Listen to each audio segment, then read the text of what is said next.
Olá, pessoal, boa noite. Bem-vindos à nossa live especial da Rara Lume. Prazer estar aqui com vocês. Hoje nós teremos uma live especial com o nosso querido Fábio Laszlo, representa a aromaterapia no Brasil. E é uma honra trazer o Fábio aqui, eu estou muito emocionada hoje, é um grande dia para a Rara Lume, e nós teremos uma conversa muito importante, né, principalmente nesse momento atual que nós estamos passando aqui no Brasil e no mundo. Né? Então, nós vamos falar sobre os caminhos e as perspectivas da aromaterapia no Brasil e no mundo. Qual é o papel da aromaterapia, né, dentro desse contexto aí que nós estamos vivendo, e qual é o futuro da aromaterapia na saúde desse nosso planeta. Né? Então, vou trazer aqui o Fábio Laszlo. Vou falar um pouquinho do currículo do Fábio. Ele é o CEO do Grupo Laszlo, possui mais de 20 anos de trabalho e pesquisa com óleos essenciais e terapias complementares integrativas, anos pelos quais viajou por todo o Brasil, ministrou cursos e formou milhares de aromatólogos e aromaterapeutas. Inclusive, o Fábio é responsável pela formação da maioria, se não falar de todos os professores de aromaterapia hoje. Né? Ele é a referência aí, dos mestres de hoje. E ele, além disso, né, ele lecionou cursos livres em várias instituições, desde o SENAC, Universidade Federal da Bahia, Universidade Federal de Viçosa, Univale, Fundação Acesita, entre outras. E o Fábio Laszlo, ele é editor-chefe, né, ele é fundador da empresa Laszlo, editor-chefe da editora Laszlo, referência em pesquisa de óleos essenciais e um dos maiores incentivadores da aromaterapia no Brasil. É a nossa referência. Né? Ele foi responsável por mobilizar, junto com a equipe que coordena as PNPICs no Ministério da Saúde, a inclusão da aromaterapia dentro do SUS. E durante a última edição do Ciarome 2016, ele impulsionou a coleta de mais de 1.000 assinaturas, que permitiu a criação do Dia Nacional da Aromaterapia e Aromatologia, que é exatamente no dia 19 de dezembro, que é o dia do aniversário do pai da aromaterapia moderna, o Gattefossé. Então, Fábio, esse currículo enorme que eu ainda resumi aqui, né, representa aí o que você representa aí para a gente, né, para quem trabalha e para quem é apaixonado por aromaterapia. Um prazer, Fábio, estar com você aqui. Prazer é meu, Joconda. Muito obrigado pelo convite e a oportunidade de a gente bater esse papo aqui, né, dentro desse assunto e vermos aí as perspectivas, possibilidades e até quem não conhece nada da aromaterapia poder se inteirar mais dentro desse universo. Sim, com certeza, Fábio. A gente tem muita coisa para falar, né? O assunto não falta. Eu queria iniciar, Fábio. Eu queria que você é a pessoa que mais pode nos falar um pouco sobre esse crescimento e o desenvolvimento na aromaterapia no Brasil. Por quê? Porque a aromaterapia aqui, ela é o que ela é hoje, muito do que você introduziu há mais de 20 anos atrás, né? É o seu trabalho aí, promovendo esse conhecimento, dando aula aí em várias cidades do Brasil, pessoalmente, trazendo os óleos essenciais. Eu acho que eu esqueci de falar com você, gente, graças a Laszlo, que a gente tem acesso a mais de 400 óleos essenciais de mais de 400 plantas, né? Inclusive várias delas plantas, óleos essenciais raros e muitos óleos essenciais inéditos de plantas aqui do Brasil, né? Graças a esse trabalho do Fábio, né? Essa pesquisa e essa paixão.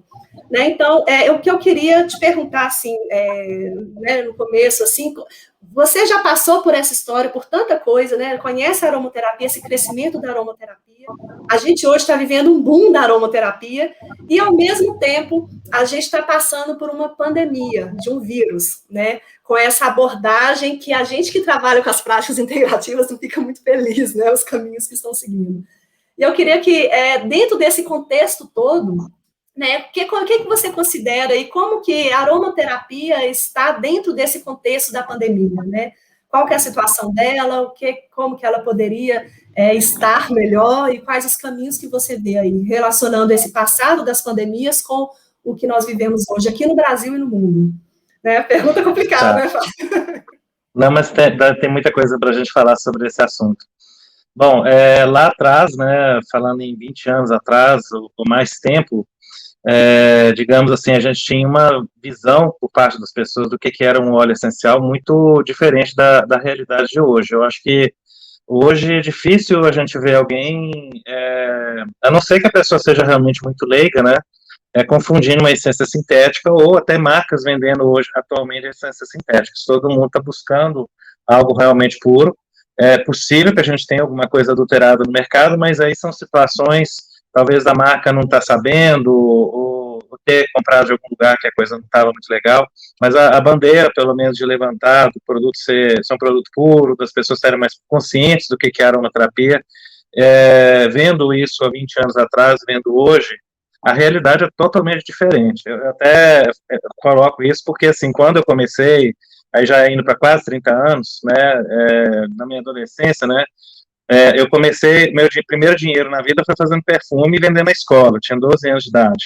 Naquela época a gente não tinha óleo essencial, então eu tinha que fazer perfume com essência sintética mesmo, fazia os meus perfumes, tinha muito perfume pessoal que era baseado em astrologia, que eu já gostava de estudar nessa época, e eu fazia associação com tinturas de plantas. Então, acho que a minha parte natural ali era mais a tintura do que o aroma, né? Mas era o que a gente tinha. E aí os anos foram passando, foram surgindo algumas marcas, e os primeiros cursos também que eu tive a oportunidade de fazer, naquela época nós também não tínhamos cursos que tinham o padrão de qualidade de hoje. A gente chegava a entrar em sala de aula, onde metade do que o professor estava usando era essência sintética e metade era natural. Você não conseguia saber o que era o quê.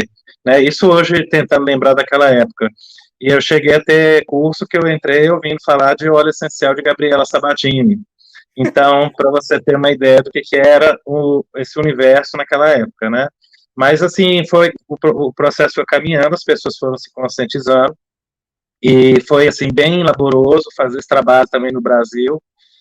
Eu e as pessoas também que são mais antigas dentro da área sabem muito bem a batalha que foi para a gente poder criar esse processo instrutivo nas pessoas, né?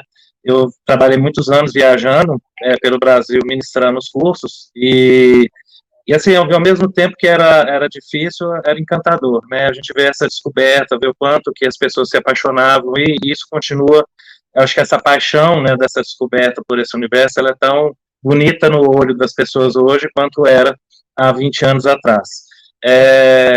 Em relação à Covid, né, a pandemia, o que a gente está passando hoje, eu até introduzi, fazendo esse comparativo lá de trás para esse momento atual, porque apesar de, ao longo dessas 2 décadas, a gente ter tido uma construção de pesquisas científicas que vieram trazer uma credibilidade maior para a área, a gente, quando a pandemia explodiu, todo mundo saiu desesperado para procurar recursos, né? Vamos tentar descobrir, será que a gente vai achar isso na aromaterapia, nos óleos essenciais? Será que vai achar nas plantas? Onde que a gente vai encontrar uma solução? E, assim, encontrou-se em cada coisa, né, um conjunto de artigos, uma coisinha aqui, outra ali, mas ninguém encontrou a tão buscada solução, né, para isso. E a gente teve a oportunidade de ver nesse momento o quão frágil ainda é a aromaterapia em relação a estudos científicos em grupos humanos. Porque, assim, a gente tem trabalhos igual a um estudo publicado do Louro para a questão do SARS-CoV-1, né, que é o antecessor à Covid do tipo 2, e que, assim, de certa forma, entre ele ou esse, a atividade viral, antiviral seria similar, porque a proteína spike, as características são muito parecidas, mas a gente não tem um estudo humano, né? São estudos feitos em placa de Petri ou laboratório, e isso acaba que leva uma margem de descredibilidade pelo meio científico, né, e aí a coisa não vai adiante. No meio da pandemia, a gente foi tendo vários trabalhos que foram sendo publicados, na verdade, chamados pré-papers, né, que são os pré-publicações, e essas pré-publicações todas foram em cima, a grande maioria delas, de avaliação da estrutura molecular de alguns compostos e a possibilidade deles interagir com as proteínas do vírus, inativando, e aí, de certa forma, sendo eficaz. Mas aí a gente não teve, de repente, aquela esperança, sabe?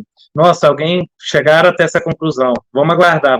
Vai aparecer o camarada lá que vai fazer o estudo clínico, ou vai fazer um estudo in vitro com vírus, ou em animais, ou algo assim, para que a gente possa daí dar um próximo salto, né? De pegar aquilo ali como uma bandeira e falar, olha, já surgiu isso aqui, um ponto a mais agora para a gente ter confiança e, de repente, quem sabe, abrir uma porta dentro de hospitais ou criar uma credibilidade, confiança maior.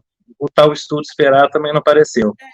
Mas, assim, isso não aconteceu só com óleo essencial, tá? Isso ocorreu com a fitoterapia também, né? A gente vem aí vivenciando uma situação de desesperança nesse campo muito grande, né? Porque, assim, houve um certo momento em que todo mundo, houve uma pesquisa grande nesse campo, mas, de repente, a coisa foi deixada de lado e começou a se focar em alopático. E aí, de repente, do alopático partiu para a vacina. E aí, agora a gente está vivendo esse caos das mutações, se a vacina vai funcionar, não vai funcionar, está tendo efeito colateral, não está tendo efeito, e os próprios possíveis medicamentos, né, porque, assim, é uma mina de ouro, vamos assim dizer, para quem descobrir alguma coisa e vender para o mundo, né. Já está se argumentando até quebra de patente, outras coisas aí, né, dentro desse contexto, mas não deixa de ser. E mesmo que quebre patente e isso vá para uma questão considerada humanitária, né, de uso geral, que todos possam produzir, os que têm laboratórios que têm condições, ainda assim, quem descobrir vai ser vai ter um ganho comercial posteriormente na sociedade, no mundo todo, muito grande, esse laboratório. Então, ao ver isso, a gente talvez tenta entender por que não houve essa atenção para que a pesquisa com óleo essencial, com fitoterapia e com outras coisas que também, no decorrer desse tempo aí, foi levantada a potencialidade de uso e não foi dada atenção. O caso da fitoterapia, por exemplo, quando explodiu a questão da Covid, como editor de livro, me surgiu uma preocupação muito grande. O que a gente tem de conhecimento no mundo que nós podemos, como editora, iniciar uma tradução e trazer para o Brasil. Então, eu até achei que eu tenho aqui, vamos mostrar que eu não sei se todo mundo que está me assistindo chegou a ver essa obra que nós publicamos, mas o livro Plantas Antivirais foi um livro que nós buscamos nesse momento com uma intenção mesmo de ajudar a sociedade. Foi um livro que deu um trabalho assim tremendo para quem esteve envolvido nele, porque é um livro altamente técnico, né? Ele é lotado de referências científicas, tem muito nome de planta que a gente não tem no Brasil, e a gente teve que assim fazer uma batalha contra o tempo para poder fazer um livro de qualidade para traduzir, e conseguimos colocar no Brasil. Então, um capítulo específico de coronavírus, e ele já vinha trazendo, nesse momento, algo que, logo no começo da pandemia, começou a ser apontado. O grande potencial dos bioflavonoides, como a rutina, a quercetina, e da mesma família, narigerina e outros, em terem potencial antiviral inibitório da COVID, ao mesmo tempo que são imunoestimulantes. Né? E essas substâncias, a gente tem artigos também publicados aí desde o começo da Covid, aí nós estamos falando de abril, maio do ano passado, né, pouco tempo depois, que já começavam a apontar os resultados que no começo do ano e logo depois que aconteceu na China, as pessoas já estavam tendo melhoria utilizando a fitoterapia chinesa, que é rica nesses compostos. Então, tem fórmulas lá na China de 2.000 anos atrás, que as pessoas, ao começarem a ficar doentes, começaram a recorrer, né, aos ervanários, começaram a tomar e começaram a recuperar rápido da Covid, como se realmente fosse uma gripe com nada tão sintomaticamente grave como a gente está vendo hoje, as pessoas serem entubadas até virem a falecer, né, ao óbito. E aí, apesar disso tudo ter sido observado na China, né, ter sido publicado, terem surgido artigos e tudo, a gente não vê esse tipo de coisa ser colocada, ser divulgada, né. Há também uma outra coisa que eu gostaria, assim, de relatar, que até foi interessante essa semana, acho que são experiências que a gente vivencia, faz uma análise social, né, tentando entender. Por exemplo, a Lazo tem uma sinergia que chama Quatro Ladrões, que já está à venda no mercado há 10 anos, não é nenhuma novidade, né? Há marcas também nos Estados Unidos, outros países que têm essa sinergia, porque ela foi criada, foi sugerida no livro do Dr. Jean Valnet, que é o livro de aromaterapia da década de 60 dele. A gente também está traduzindo esse livro, vamos ter aí no máximo 2 anos publicado no Brasil, onde ele já trazia a sugestão de óleos essenciais de plantas que eram usadas naquela máscara lá da época da peste, né, da peste negra. E aí, nós fizemos uma publicação essa semana, eu até fiz um vídeo com a máscara, comentando que a gente fez uma atualização da fórmula por conta de termos visto, né, tanto o louro quanto a bergamota e alguns outros óleos que têm potencial antiviral e poderiam ser melhores para o uso da Covid. com intenção nenhuma, assim, de falar, nós fizemos isso porque a gente está querendo vender, se aproveitar da Covid. A intenção era dessa forma ter sido melhor, tanto que é que fui fazer o vídeo agora, e isso foi feito em maio do ano passado, essa mudança na formulação. Com a intenção puramente mesmo da gente ajudar as pessoas no momento, porque muitas pessoas, durante a pandemia, recorreram realmente, de fato, à aromaterapia, tanto para combater a infecção, porque a gente não está tendo muito recurso, né, e a gente sabe que a aromaterapia como antiviral e anti-infeccioso tem um potencial muito grande, além de ajudar também na questão da ansiedade. E aí nós tivemos uma colocação de uma pessoa falando, estão se aproveitando agora na pandemia de produzir uma fórmula para poder ganhar mais dinheiro, sabe? Então, assim, nunca foi assim. Contexto.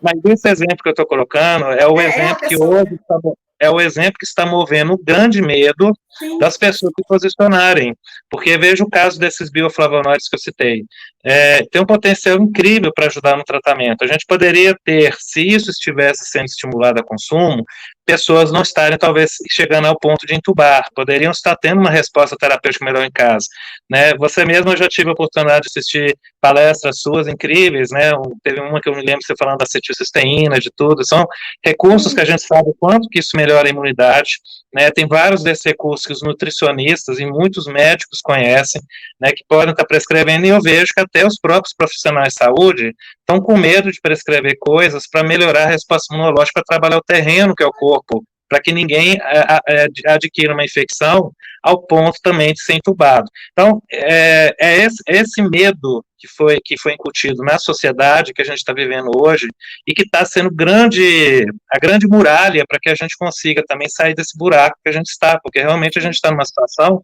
que até sugerir a alguém usar algo, a gente começa hoje a ter medo, né? Tudo vai indicar exatamente. Que possa, de repente, ser atacado depois, entende? Como se alguém está querendo se aproveitar da situação. E não está todo mundo desesperado, parentes morrendo, né, amigos ao redor. Então, assim, enfim, eu acho que esse é o ponto que eu queria também colocar. Perfeito.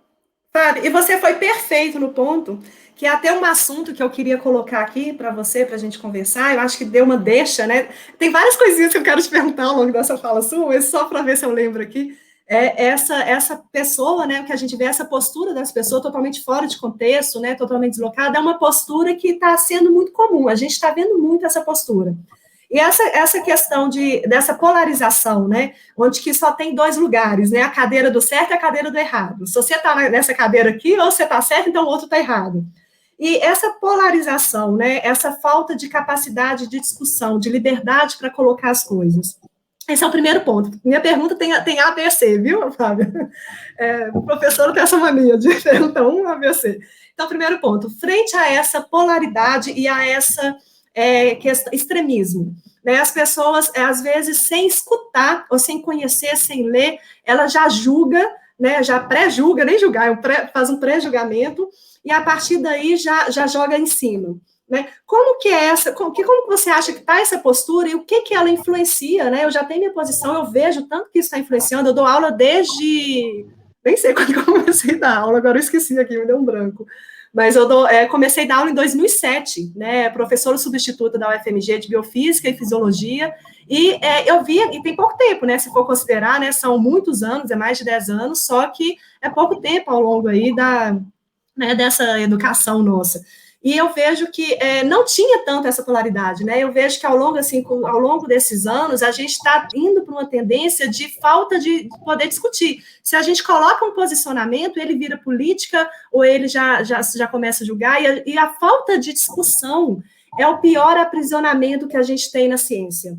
Né, quando a gente não pode discutir um assunto, discutir é diferente de brigar, né, é diferente de interpelar. A gente acaba tendo, talvez, o mundo nunca viveu uma falta tão grande de conhecimento com tanto excesso de conteúdo. Né, igual você falou, há vários artigos científicos, eu mesma já fiz várias pesquisas, a gente tem uma grande, enorme de artigos que podem ser utilizados nessa Covid, nessa situação agora da pandemia, não são utilizados. Como que está essa questão você acha que o mundo hoje, como está, e essa postura dessas pessoas, dessa forma, né, desse extremo, e até mesmo essa falta de base do que é o conhecimento, que aí entra para o terceiro ponto, não sei se a gente vai conseguir costurar isso, O terceiro ponto é o que é a ciência e como que a ciência, dessa forma, a ciência de hoje, a ciência ao longo da humanidade, né? Porque a gente tem a metodologia científica de hoje, a nossa sociedade exige artigos científicos com ensaios clínicos, mas lembrando que esses mesmos ensaios clínicos que são exigidos não são feitos para os medicamentos de farmácia que são usados e assinados pelos médicos, né? Porque a gente tem um ensaio clínico de um medicamento novo, sintético, encomendado pela empresa, que você tem lá um N lá baixinho e já sai para o mercado e causa problemas como Vioxx, entre outros, né? Então, assim, como que é essa... e a sociedade vive nessa questão, se não tem ensaio clínico, não serve, sendo que a gente tem milênios de uso, né? Como que é essa questão de falta de discussão, de falta de abertura, esse paradigma de que eu preciso seguir essa metodologia, que ela é nova, ela tem 100, 150 anos, 200 anos, né? Seguindo esses artigos novos, medicamentos de 2 anos atrás são usados aí como água, mas por que esse ancestral há milênios não é usado? E tem fundamentação científica, não segue essa metodologia, mas tem a fundamentação da medicina tradicional e mesmo, o último ponto, só para costurar, que foi um assunto que você abordou. Você está me acompanhando, né, Fábio? Estou te acompanhando, pode falar. Um assunto que você abordou, que é a questão do terreno.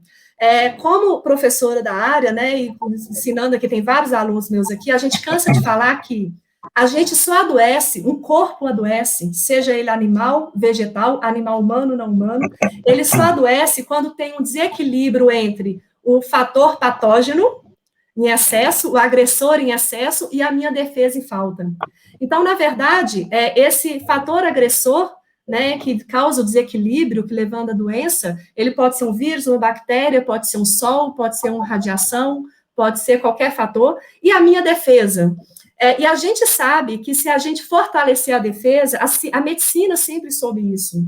Está mais do que provado na ciência que se eu fortalecer a defesa, na virologia a gente estuda isso, né? Se eu fortalecer a minha defesa, eu estou combatendo o vírus. E uma das melhores formas de combater qualquer agente agressor patológico, seja vírus, bactérias, o que for, é fortalecendo. Né? E a gente tem a defesa, que é a defesa inata, que está sendo muito discutida hoje por causa da Covid, e a defesa adquirida. E a defesa adquirida muitas vezes prejudica a inata, é outro ponto. E a gente sabe que essas plantas e esses óleos essenciais, e a nossa medicina integrativa, holística, o que for, vai direto na inata, e ela tem vários trabalhos mostrando, aumenta natural killers, várias situações, e isso não está sendo abordado. Então, como é que fica esse excesso de conteúdo, resumindo, excesso de conteúdo, falta de conhecimento, falta de liberdade para poder discutir.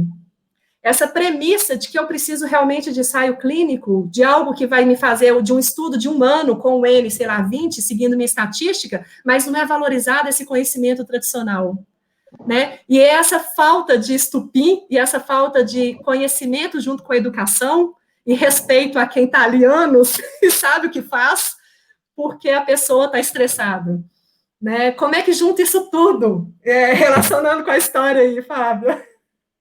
Bom, vou falar um pouco dentro da minha análise pessoal, né, do que eu consigo, assim, visualizar na história humana, que eu acho que tem aí, se a gente for lá para trás, for arrastando esse contexto nosso histórico, a gente consegue entender um pouco melhor o que está acontecendo agora, né, se a gente for fazer uma análise da história humana e desses ranços, né, eu acho que essa seria a palavra correta de falar, porque a gente tem ranços aí de forma de pensar, de comportamento, padrão, né, de ser e de manter comportamentos que não já deveriam ter sido modificados e ser dado um salto maior para frente, mas a gente tem padrões aí arraigados na sociedade que vêm desde a época da Inquisição. Né? Então, assim, nós tivemos ali no período da Inquisição uma situação muito complicada, infelizmente isso veio muito por culpa da Igreja Católica, né? Então, houve uma questão de aprisionamento do conhecimento, do poder que o conhecimento permitia que quem o tivesse dominasse, tanto é que naquela época poucos sabiam ler, poucos sabiam escrever, porque quem não sabia era fácil de você ter domínio, né, e dentro disso também poucos podiam ser médicos, por isso que também a medicina se tornou um grande poder, né? Chegou um ponto que a gente tinha uma competição ali entre quem era o poder do médico e o poder do papa, ou do padre, né, da igreja, e o do rei também, que era outro, então a gente tinha uma briga entre nobres, médicos e o clero. Então, naquele momento ali em que a igreja dominava, conseguiu até dominar os próprios reis, né, ao ponto em que a Inquisição queimava quem não estava de acordo, quem abriu o verbo, então muitas informações de conhecimentos que hoje a gente publicou aí, tem 2 anos agora, vai fazer um livro de espagiria, né, quem poderia publicar um livro de espagiria livremente hoje na sociedade, vamos dizer, aí há 300, 400 anos atrás, era queimado como bruxo, né?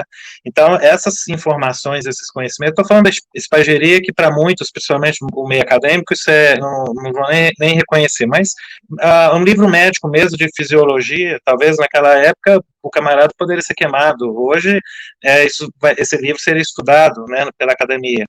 Então, a gente vivenciou uma situação de impedimento de liberdade de ser propagada a informação, de haver esse diálogo, justamente porque é a capacidade de dialogar que nos faz questionar e ir para frente, né, para a gente quebrar paradigmas, e aí, com isso, a humanidade ela passou por um período de cárcere mental muito grande, isso foram séculos, né, desse cárcere mental, principalmente tudo que envolvia as práticas integrativas. Fitoterapia, quem naquela época conhecia de plantas eram as mulheres, aí às vezes a mulher era queimada como bruxa, enfim, tinha essas coisas todas que a gente sabe, muitas vezes vê em filmes, né, ou lê em livros. Passado esse período aí, nós tivemos, por volta aí de virada do século retrasado, né, de 1800 para 1900, aliás, antes disso, né, quando nós tivemos ali Lavoisier e Deschamps, eu acho que é um ponto crucial para poder explicar também a situação que a gente está vivendo, né?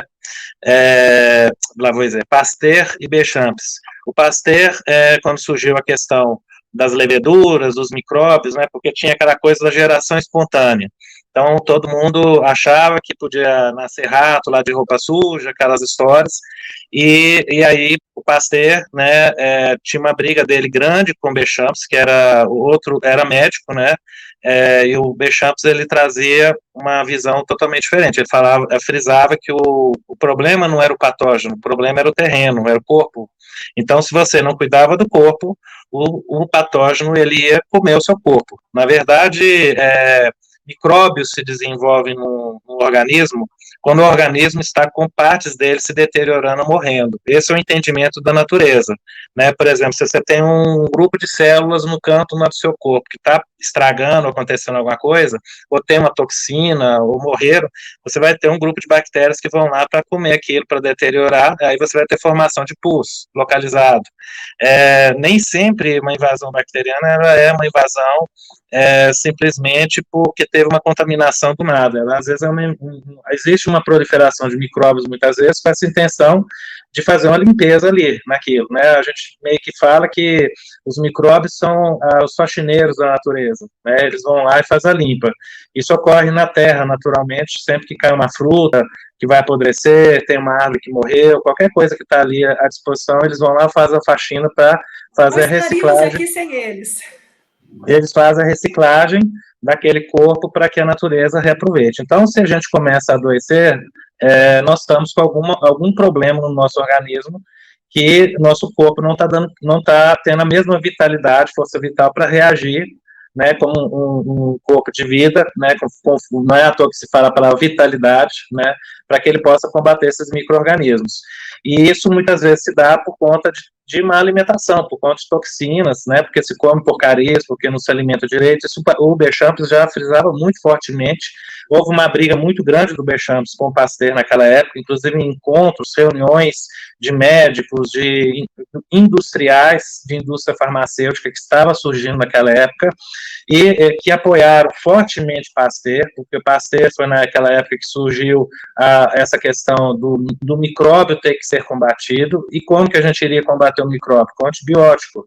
Então, a grande mobilização naquele momento era de fortalecer a produção de antibióticos, anti-inflamatórios e medicamentos. Foi aí que surgiu a grande indústria dos medicamentos alopáticos, né? E aí, para que essa indústria vai querer se preocupar em tratar o terreno? Porque se o terreno ficar bom, você não tem doença. Aí você vai vender um remédio, como que você vai vender aquele remédio se ninguém fica doente? Então, a parte suja dessa indústria, ela começou, foi por ali. E aí, isso foi protelando. E aí, uma forma dessa indústria vender os seus produtos de produção era ter pessoas que indicassem. E aí começa onde entra a indústria farmacêutica, né, nas faculdades de medicina, muitas vezes favorecendo o médico com comissão, com viagem, com isso, com aquilo, e transformando muitos médicos em funcionários do laboratório, remunerados com comissão, mas sem carteira assinada. Né, e isso hoje fortemente, de uma maneira muito forte e intensa, acontece no mundo inteiro, né? Então, assim, essa foi uma situação que foi caminhando.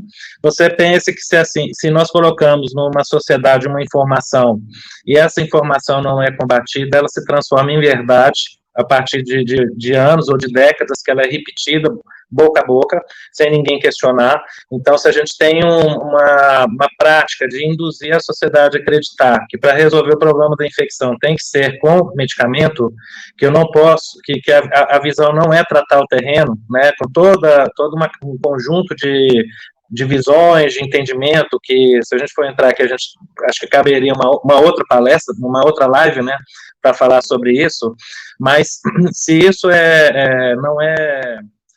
não é permitido ser falado nas faculdades, né, e ser considerado pela maioria dos profissionais médicos, porque ninguém sai da faculdade com essa visão, você consegue extirpar isso da sociedade, as pessoas realmente não vão acreditar que isso vai ser funcional, né, mas todo mundo, principalmente quem trabalha com nutrição, quem trabalha com coisas, com uma visão um pouco mais além, né, do que só aquela visão restritiva da faculdade, consegue perceber que se você tem uma alimentação que fortalece a imunidade, né, que evita determinados alimentos que são tóxicos, que tem um trabalho mental de equilíbrio emocional em casa maior, né, enfim, todos os contextos, né, mente, espírito e corpo bem trabalhados, você vai ter um sistema imunológico lá em cima, e por mais que você pegue uma infecção transitória por aí fora, que seja a Covid, o seu organismo vai ter poder e capacidade de responder, né? Obviamente, no meio da sociedade, a gente vai ter alguns indivíduos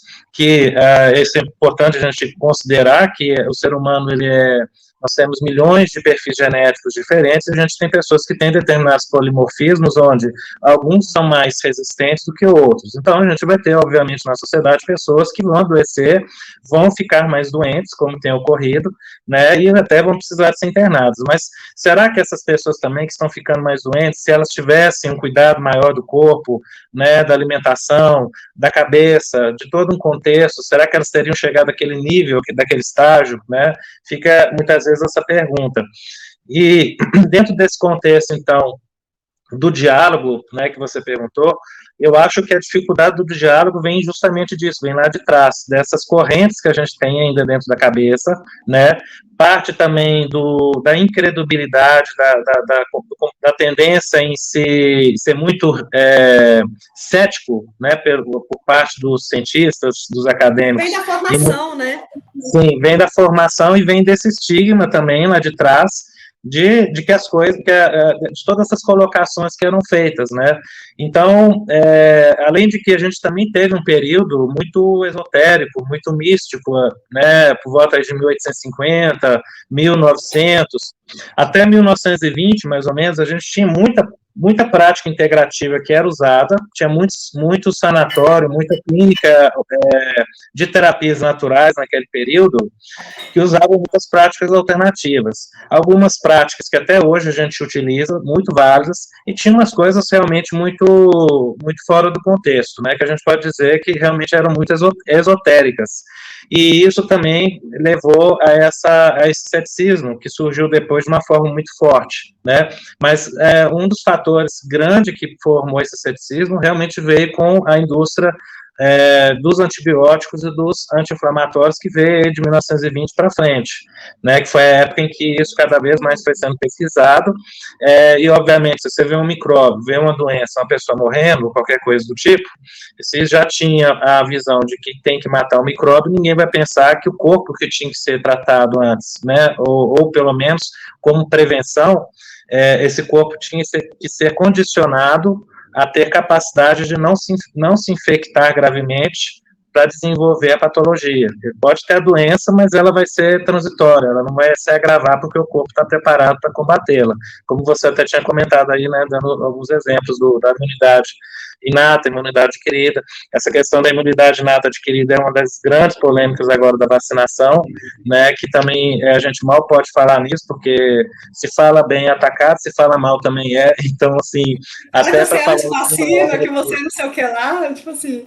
Mas entra dentro dessa pauta que a gente temos que vacinar, tem, né? A gente não tem, chegou a um ponto que não tem outra saída, mas há um receio de que determinadas vacinas possam realmente desencadear a médio e longo prazo reações autoimunes. A gente não sabe o que esperar. Então, podemos nos salvar da Covid agora, mas pode ser que daqui a 3 anos muitas pessoas na sociedade vão desenvolver lúpus. Além da questão do escape viral também, né? Do desenvolver vacina, né? E como ela é dada, como ela é colocada, o tipo de vacina também pode complicar e a capacidade viral, né? Que é parecido com a resistência bacteriana, né?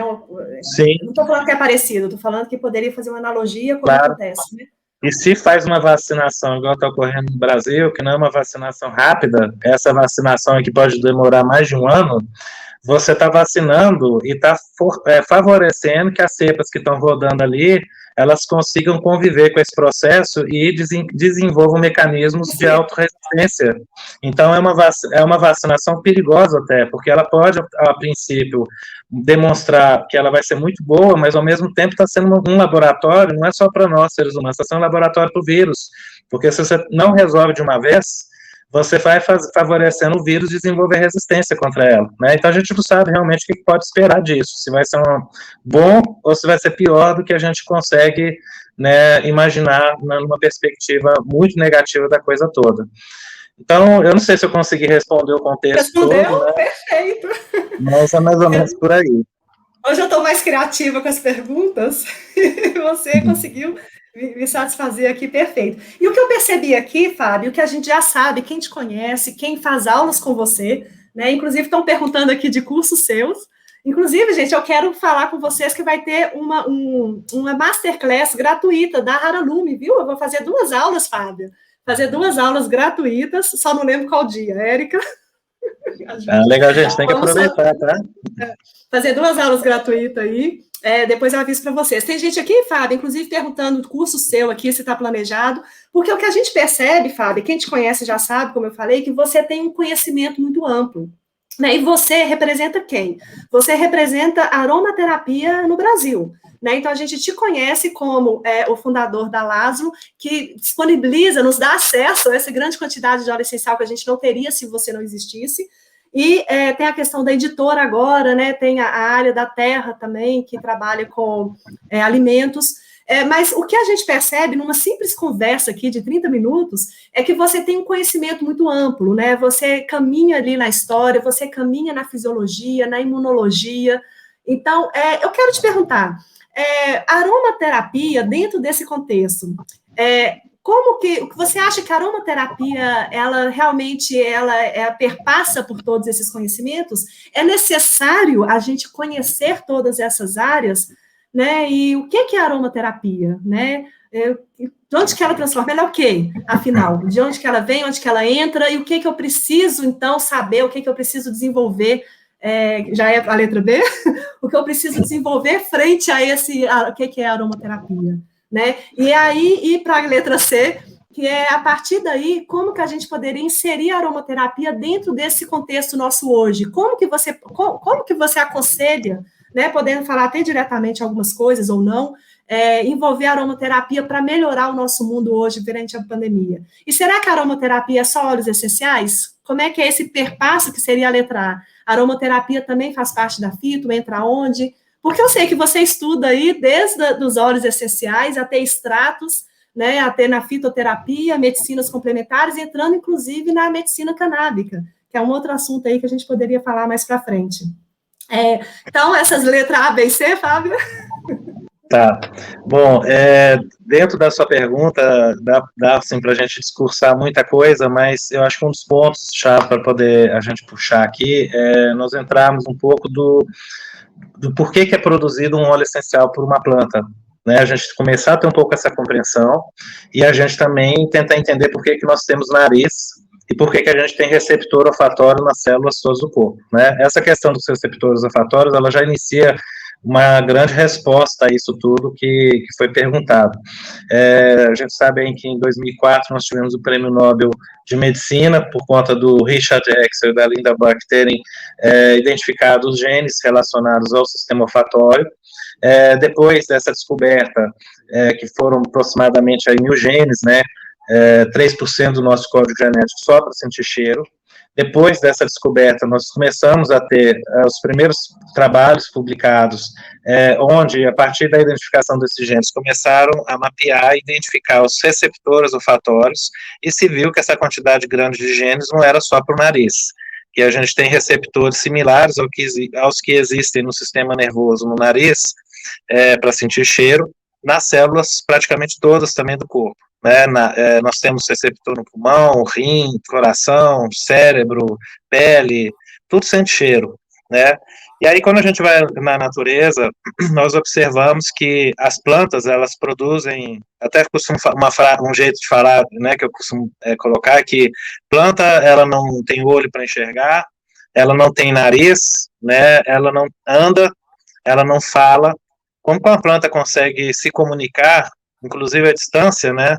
Se ela não consegue ter essa capacidade nossa de locomoção e de gritar, de ter um meio de expressão tão intenso quanto os organismos, né, do reino animal conseguem ter, ela consegue fazer isso através de química, de cheiro, né? Então, muitas plantas ali dentro de uma floresta vão liberar um aroma que, às vezes, a 1 quilômetro de distância, outras estão sentindo, insetos estão sentindo, animais também. Então, há uma conversa dentro de uma floresta muito, muito incrível com todos aqueles organismos vivos, interagindo entre si e criando também uma harmonia entre eles, né? Por exemplo, se você for para a floresta e ficar uma semana lá, se o sangue for coletado para fazer uma cromatografia, você vai ter a mesma quantidade de óleo essencial que tem no ar, que você está sentindo o cheiro na floresta, vai existir no seu sangue também. Ele começa a ficar com a mesma composição do meio ambiente. Essa composição que você tem, fica com ela no sangue, é a mesma que vai ocorrer com todos os seres vivos que estão ali dentro da floresta também. Então, tudo que está ali dentro vivo começa a interagir e receber isso. Essa comunicação, ela vai lá nas células, né, há uma transcrição até a nível genético, inclusive, de expressão de genes que, por exemplo, melhoram a resposta imunológica, melhoram a parte relacionada à capacidade regenerativa, né, a capacidade de todo um contexto de coisas. Então, até mesmo quando uma floresta ela é atacada, quando tem alguma coisa estranha acontecendo ali dentro, esse efeito estranho, o cheiro, ele é uma forma das grandes árvores e das pequenas plantas também, trocar essas informações e já preparar todo mundo que está ali dentro, no meio de campo, para ficar armado contra o que pode ocorrer, né? Tem estudos, por exemplo, demonstrando que o canto da cigarra e o canto de determinados pássaros tem a capacidade de influenciar as plantas na questão do desenvolvimento de flores, de folha, né? E olha que possivelmente até de óleo essencial, né? Então, a gente tem aí, tem até um livro do Dr. Gumbel, que chama Vibração, que é o kit, né, um kitzinho que tem óleos essenciais para usar em plantas, e ele tem um CD que ele compôs de músicas para estimular o desenvolvimento foliar de flores e raiz das plantas, porque ele foi para uma estufa e ficou lá, você tem hoje alguns eletrodos com um aparelhinho que você liga na folha da planta, ele consegue captar o pulso elétrico dela, aí decodifica, então ele conseguiu juntar isso com a música e fazer a música entrar ser tocada com aquela frequência para induzir, por exemplo, as plantas que estavam na estufa todas em floração, todo mundo florindo. Então ele gravou aquele som, e aí começou a usar com plantas que não estavam florindo, aí começa a induzir elas a entrar em flora, e Tem elas, esse livro inclusive, na Laszlo, né, na editora Laszlo. chama vibração. E aí a planta, inclusive, tem um tempo de flora muito maior do que o normal se essa música está sendo tocada todos os dias. Se ela durar uma semana, ela dura às vezes um mês florida.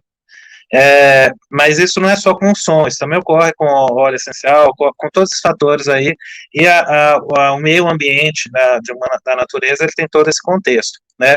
Então, assim, se a gente tem algo tão importante, tão forte, né, para nos influenciar dentro do meio ambiente natural de onde nós viemos, a gente começa a enxergar que o estudo de óleo essencial e de aromaterapia está num nível muito mais além do que hoje a nossa compreensão ela consegue ter, porque a gente está falando aí de um sentido, né, e de uma potencialidade de recurso médico que a nossa sociedade ela ainda não tem o conhecimento do potencial que isso tem como arma nas mãos, né? O Dr. Hans Rath, que é um dos grandes pesquisadores aí no campo dos receptores olfatórios, ele tem um trabalho, eu acredito que até você já tenha visto esse, que é aquele trabalho lá com o citronelol e o hepatoma, que são as células de câncer, né?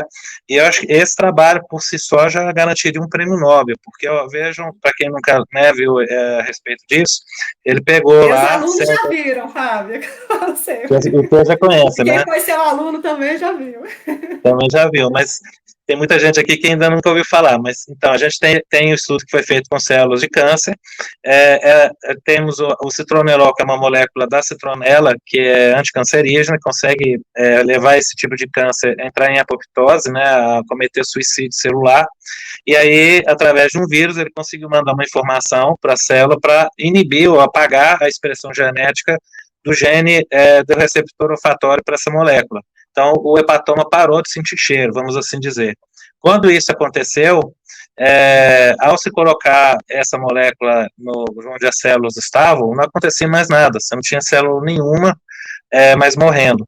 Então, vejam só o potencial que isso tem de descoberta, né? Depois descobriram, por exemplo, que a ketamina, que é um anestésico, age em receptor olfatório, quanto de molécula, remédios que às vezes a gente sente o cheiro do próprio comprimido, né, que podem estar atuando por essa via também, né, influenciando o nosso organismo de uma maneira que a gente nem imagina. Além disso, você falou até da parte da cannabis, né, a gente tem um sistema endocannabinoide, que além do sistema dos receptores olfatórios, temos esse outro sistema, que muita molécula de óleo essencial também atua nele, além dos próprios canabinoides, né, que tem na cannabis, tem em diversas outras plantas, e que também vão estar, de alguma maneira, nos influenciando. Então, eu acho que essa perspectiva da aromaterapia para o futuro é uma aromaterapia que ela vai ser construída com o tempo, à medida que mais pesquisas com esse contexto forem feitas. Hoje a gente está com isso muito lento, parou tudo, né, porque desde que veio a pandemia não se vê mais nada nesse campo ser publicado, mas a gente estava tendo trabalhos muito interessantes. Uma parte, assim... Olá, nós estamos aqui continuando a nossa live, fomos interrompidos por um problema técnico e mudamos para esse link, né? Esse link aqui as pessoas ainda não têm acesso, mas você que está aí assistindo a gravação, aqui nós vamos continuar, por mais que a gente interrompeu no meio, a gente custou ser avisado aqui que a gente não estava no ar, mas a gente vai continuar aqui porque o assunto está muito bom. Relembrando aqui, eu perguntei para o Fábio qual é essa relação da aromaterapia com as outras ciências. Foi isso, não foi, Fábio? Foi. Essa relação da aromaterapia com as outras ciências e como que a aromaterapia, com essa visão ampla dessa forma, né, e quais são essas ciências com quem ela conversa, como ela pode ajudar nesse momento nosso atual. Né, e o Fábio estava desenvolvendo uma resposta aí dentro desse contexto. Fábio, com você. Então, onde eu parei foi na questão dos receptores olfatórios, né? Havia citado um estudo feito com células de câncer usando citronelol e estava entrando na temática de fazer um comparativo de que hoje muitas moléculas que estão sendo pesquisadas são moléculas sintéticas porque há um financiamento pela indústria de perfumaria, né, que produz essas moléculas, para entender o que essas moléculas fazem.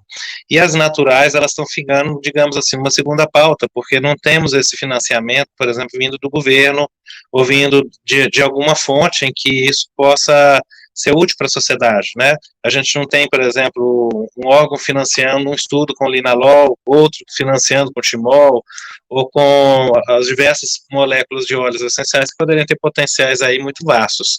Então, eu acho que assim, vamos levar uns bons anos para que essa pauta evolua mais, mas ela vai ser vamos assim dizer, hoje a gente está na ponta do iceberg, né, como se diz.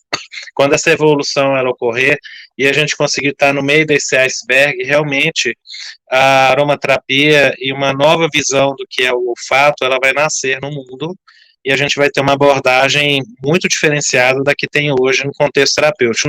Não vai deixar de ter toda a validade de tudo que foi construído historicamente até hoje, como ela é praticada, mas ela vai adquirir uma nova visão, né? Eu acho que a gente vai ter uma nova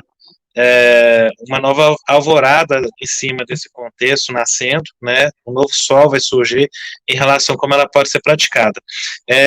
Como é uma área que envolve a parte emocional, envolve a parte fisiológica, né? Por exemplo, esse efeito nos receptores olfatórios modula diversos genes associados a múltiplas funções no corpo, né? A gente tem efeitos também que são efeitos mais diretos nas células.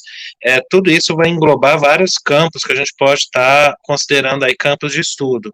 E para que a gente possa compreender como essas atuações elas ocorrem, realmente se dedicar a estudar essas outras áreas de uma maneira mais ampla, vai possibilitar que você tenha essa compreensão também, né? Se a gente se restringe a somente um determinado campo, a gente fica com maior dificuldade de ter essa compreensão. Agora, para quem realmente busca a aromaterapia como uma forma uma área de estudo, né, pessoal, eu acho que, assim, de dizer que a pessoa precisa estudar todas essas áreas para ter essa compreensão é desnecessário, né, até porque tem gente que não tem nem tempo para isso. A gente acaba, assim, dizendo que você pode escolher na aromaterapia aquilo que tem de melhor para o que você faz, e muitas vezes você tem uma compreensão grande pela sua formação, né, para quem está buscando, e a partir disso, dessa escolha, ele vai conseguir abraçar a aromaterapia com essa compreensão, estudá-la melhor, né, e trazê-la para o contexto de uso com pacientes, com a sua vida pessoal ou as pessoas mais próximas. Mas, assim, realmente é uma área muito encantadora, que acaba que, mesmo quem vai buscar aromaterapia só para trabalhar emoções, ou para, por exemplo, usar na culinária, ou para isso, para aquilo, essa paixão de querer entender mais vai forçando com que as pessoas venham a buscar outros conhecimentos, né, adentrar em outras áreas. E isso é um dos pontos, assim, incríveis, né, que a gente tem com esse conhecimento que vai abrindo esse leque. E ela também comunica-se muito bem com as outras práticas integrativas, porque acaba que ela potencializa muito outras terapias, né, e historicamente a gente pode dizer que, de certa forma, a aromaterapia, apesar dela ter adquirido toda uma estrutura, né, um conceito, uma forma de aplicação e de conhecimento próprio, ela não deixa de ter uma perninha lá na fito, né, porque óleo essencial é um dos princípios ativos fitoterápicos que a gente vai ter na planta. A gente fala no uso de um hortelã para tratar problemas gastrointestinais, a gente está falando do óleo de hortelã, não em si só do chá, né, que está agindo naquele chá é o óleo. Então, enxergar que talvez conhecer um pouco da fito para ter essa compreensão mais ampla da aroma, ou absorver um pouco da fito para fortalecer o conhecimento da aromaterapia, essa troca de linguagens, né, e de conhecimento, ela sempre é muito complementar e importante também.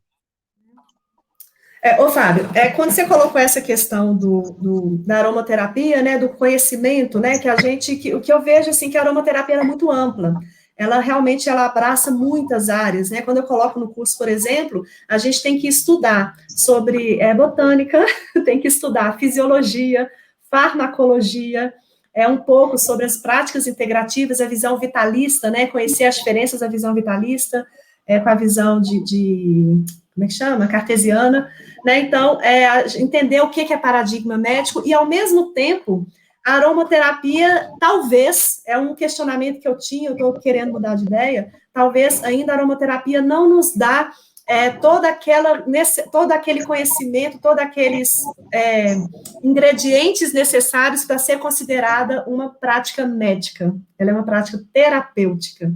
Então, eu fico pensando no nome aromaterapia, minha voz sai meio assim feia, eu fico treinando, mas eu sei que aromaterapia, eu fico pensando nesse nome aromaterapia, né, a gente conhece o histórico, talvez você pode lembrar aí como que foi formado esse nome, como foi criado, ele não faz jus ao que aromaterapia é, né, talvez o nome aromatologia pudesse representar quais são os caminhos da aromaterapia, os caminhos que eu falo, não, as vertentes da aromaterapia.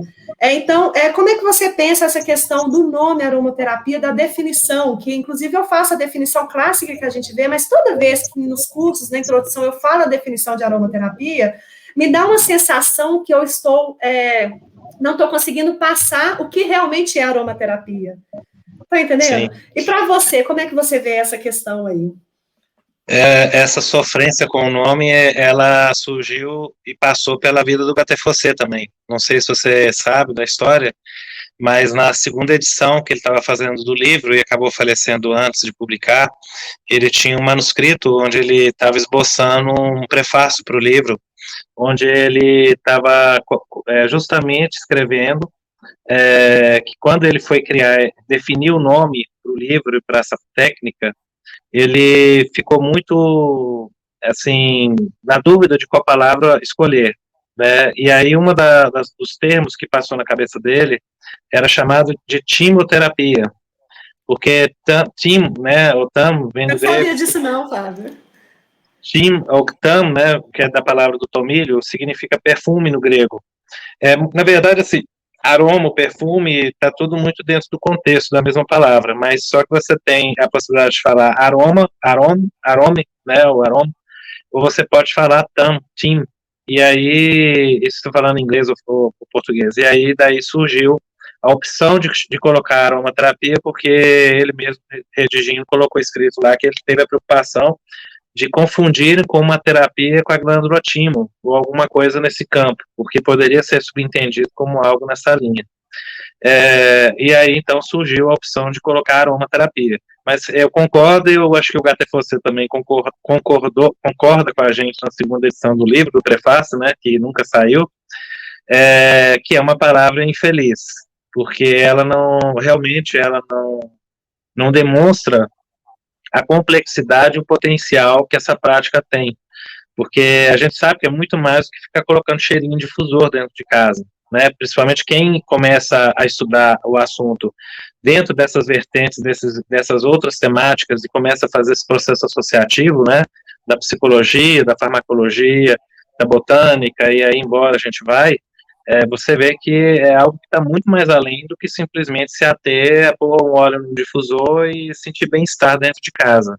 A gente realmente está tendo ali um contexto, até antes da gente ter a queda aí, né, quando eu estava falando dessa questão toda das células receberem isso é promover um processo de comunicação dentro do corpo muito mais amplo. A gente tem trabalhos aí, por exemplo, feitos com a lavanda em relação à expressão genética, a lavanda conseguindo aumentar a atividade ou inibir, né, determinados genes, cerca de quase 1000 genes manipulados simplesmente para a inalação do óleo de lavanda, né, e a grande maioria desses genes são genes associados ao estresse.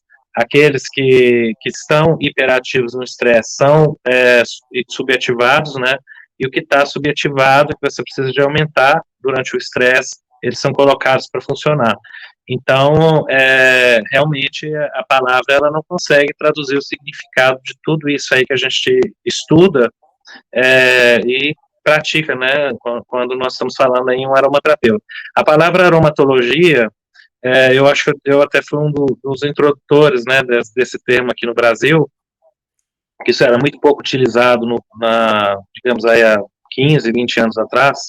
Não fui eu que criei essa palavra, foi uma palavra que surgiu na França, né, até veio da época do Pierre Francon, com outros farmacêuticos, né, que estavam tentando desenvolver, eles até tinham criado um instituto, surgiu a palavra também fitoaromaterapia naquela época, que foi esse instituto, e aí essa palavra veio mais ou menos por ali. Mas ela veio muito permeada também com formas de entendimento complexas, né, meio misturadas, porque houve um determinado momento em que a aromatologia ela começou a ser compreendida como sendo a aromaterapia médica, que as pessoas podiam ingerir óleo essencial. E não, para tentar diferenciar, isso foi uma visão que surgiu muito na Inglaterra, para tentar diferenciar da aromaterapia inglesa, anglo-saxônica, que não pode tomar óleo, porque senão a pessoa vai se intoxicar, né, que é a escola inglesa. E aí eles tentaram colocar que a aromatologia era a prática francesa, mas a aromatologia como ciência, que a palavra logia significa estudo, né, daí vem biologia, psicologia, assim vai, ela não se restringe à terapia e muito menos à ingestão. Quando a gente considera como estudo dos aromas, né, ou, considerando o óleo essencial, eu acho que ainda a aromatologia ela pode ser considerada algo que vai mais além do que só o óleo essencial natural. Eu acho que quando a gente fala em aroma, a gente pode conceber até o sintético, até o cheiro da poluição, né, do escapamento de carro, porque tudo isso aí tem seu efeito no corpo, bom ou ruim, né, mas ela passa a ser uma ciência que está estudando isso de diversas formas e em diversos campos. Então, a aromaterapia ela estaria incorporada dentro dessa ciência como aquela parte dela em que utiliza os óleos com a finalidade clínica, né, de tratamento de saúde, ou a finalidade de trazer bem-estar, ou seja, todos os contextos em níveis mais clínicos mesmo, ou do bem-estar, quando a gente vê falar de um spa, ou de um uso mais sutil dentro de casa, ou até mesmo espiritual, vamos assim dizer, energético, mas ali dentro também a gente vai ter a agricultura, que se beneficia do estudo de óleo essencial, né, a gente tem hoje o óleo essencial, eu acho que um dos grandes futuros para a agricultura orgânica é o uso de óleo essencial para contenção de pragas e estímulo de desenvolvimento foliar, de resistência imunológica das plantas, entre outras coisas. A gente falou lá anteriormente de terreno, né? Um dos grandes trabalhos de terreno, né, de corpo, para a planta é a óleo essencial. Elas liberam ali, as outras absorvem pelos estômagos, que são os buraquinhos que tem nas folhas, é o nariz da folha, vamos assim dizer, né, da planta, e ali aquela molécula entrando, ela já vai desencadear uma série de reações que a planta vai se preparar a nível genético para ter maior resistência ao meio ambiente, né. E se a gente for embora nisso aí, na aromatologia, a gente vai ver na ciência inúmeras outras possibilidades, né, no campo da psicologia, na questão do marketing olfativo, e assim vai indo, né. Então eu acho que é uma palavra que talvez designe um pouco melhor, né, quando a gente fala nesse contexto de estudo mais amplo, e não se restringe só à utilização terapêutica, mas ainda assim, para quem ouve de fora, é uma palavra também, acho que eu vou usar o mesmo termo que eu falei antes, ainda é uma palavra infeliz, porque ela também não consegue, para o leigo, passar a sensação do potencial que isso aí tem, né? Então, assim, tem algumas outras terminologias, como a osmologia, que alguns tentaram introduzir como substituto para aromatologia. Para muitos isso ficou confuso também do que se tratava, algumas pessoas ainda usam, tem escolas na França que estudam osmologia, né, até algumas faculdades, mas em alguns lugares a osmologia se restringiu à perfumaria, né, e aí perdeu esse viés que poderia ter abraçado de uma maneira tão ampla quanto a aromatologia aqui no Brasil a gente consegue enxergar, né. Então eu acho que isso ainda vai ser uma construção de algo, talvez, ou esses termos vão ficar mais claros com o passar do tempo, ou a gente vai ter algo novo que vai surgir no decorrer dos próximos anos que forem vindo. A gente tem aproximadamente no Brasil, digamos, 30 anos de aromaterapia, na França, obviamente, muito mais, né? Mas mesmo nos Estados Unidos, que começou aí pelos anos 70 para 80, é muito pouco tempo. Mas assim que veio dar essa tensão realmente maior, com mais enfoque e tudo, são de 20 anos para cá, talvez até menos, 10 anos mais ou menos, 15 no máximo. Então é uma área muito, muito nova, muito recente. Antigamente, quando falava em óleo essencial, 20 anos atrás, quando eu comecei aqui, né, a live falando, o povo não tinha nem ideia do que era, ainda achava que as essências sintéticas eram óleo essencial, né? Hoje isso já foi mudando, a gente já consegue ter uma visão na cabeça, até mesmo do leigo, muito diferente do que era 20 anos atrás. Então, eu acredito que daqui a mais 20 anos, a visão vai ser muito mais clara do que isso representa, já vai ter se tornado mais comum, né, enxergar de uma forma mais coerente e correta do que se trata. Sim, ótimo. Hoje já tem uma visão bem melhor do que antes e a gente pode ainda mostrar mais, né, o potencial da aromaterapia, né? E indo para esse lado, Fábio, eu queria só para a gente não se prolongar muito, que a gente já está aqui há muito tempo, né, com essas ocorrências de internet, só para a gente caminhar aí para a finalização, pensando nessa questão de onde passa a aromaterapia, o que é aromaterapia, quando existe, porque o que você pensa em relação à regulamentação? Né? Você acha que a aromaterapia pertence a alguém? Né? Pensando nessa questão aromaterapia, aromatologia, né? Com essa visão da aromaterapia, como você colocou aqui muito bem, você acha que ela é de quem? Essa é uma boa pergunta e acho que é uma pauta até que a Maíra, presidente da Associação Brasileira de Aromaterapia, né, e Aromatologia, a Abraroma, nós já tivemos alguns encontros, a Maíra, uma das colocações que ela faz, e ela levanta a bandeira, eu concordo, e eu acho que todo mundo da área também concorda, né, a aromaterapia, ela não é de ninguém, ela é do povo, né, da nossa sociedade, é uma prática que nós temos aí quase 100 anos já dela, desde quando surgiu, e se ela se torna algo restritivo a uma classe, a gente tem uma perda muito grande com isso, porque da mesma forma que eu expliquei anteriormente, e você que dá aula, você sabe muito bem disso, que a gente tem que estudar essas milhões de áreas para ter um conhecimento mais amplo, se a gente restringe isso à área médica, ou restringe isso à psicologia, ou à fisioterapia, ou a algum outro campo, a gente vai começar a ficar bitolado, e aí todo esse contexto mais amplo do que o sistema olfatório do nosso corpo, né, até da natureza, né, olhando por todo aquele viés que eu expliquei antes, a gente cria ali um bloqueio e não vai ter uma compreensão disso tão ampla mais, né, então eu acho que a gente precisa de manter isso como um bem maior da sociedade, né, como eu até esqueci, fugiu a palavra aqui, quando a gente fala algo que é, assim, como um patrimônio da humanidade, eu acho que seria a Minha palavra menina está correta. estudando o patrimônio da humanidade. Então, Minha filha. sua filha? Então, já pode colocar aromaterapia aí nesse contexto, porque eu acho que O exercício dela era encontrar um patrimônio nacional. Então, as PICs, a grande maioria delas são patrimônios da humanidade em conhecimento, porque quando a gente fala em história, né, de como, tanto é que o contexto que você trouxe no começo, da questão de nós deixarmos de valorizar esse conhecimento ancestral, etnobotânico, né, muitas vezes quando a gente está falando em plantas, e aí a aromaterapia está no contexto, a gente deixa de dar esse valor à história humana e começa a perder parte disso, né, daquilo que veio lá de trás. Então, a aromaterapia hoje, junto com a fitoterapia e diversas outras PICs, ela tem que ser reconhecida como patrimônio da humanidade, e ao isso ser reconhecido, ela passa a não poder ser presa a classe nenhuma. Senão a gente começa a perder conhecimento, né, a gente começa a perder parte da história.